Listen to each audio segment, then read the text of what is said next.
જો આપણા જે બાઇક હોય સ્કૂટર હોય ને આપણે પીળો કાચ થઈ જતા હોય ને પછી ખરું ને આપણે કહીએ કે ભાઈ આનો કાચ બદલવો પડશે, પણ જુઓ આ જે ખરું ને આ Patidar auto garage car washing કે જે આપણા અમૃત એન્જિનિયરિંગના એક્ઝેક્ટ ફોર્મમાં આવેલું છે.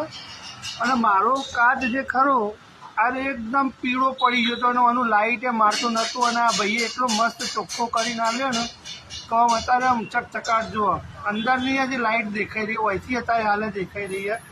તો દરેકને શું છે કે જો સર્વિસ કરાવીને એવું હોય ને તો આ જગ્યાએ તમારે મળવું તો તમારે ખરું ને જબરદસ્ત સર્વિસ અને સારું કામ કરી આપો છો. ભાઈ શું નામ ભાઈ તમારું?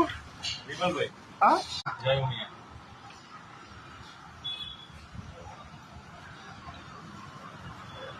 જુઓ ભાઈ જુઓ કેટલો ચકચકાટ કાચ થઈ ગયો, પીળો હતો કાચ આગળનો. આ જો અત્યારે અંદરને દેખાવા માંડ્યું છે, મને બહુ ગમ્યું. હો ભાઈ, થેન્ક યુ.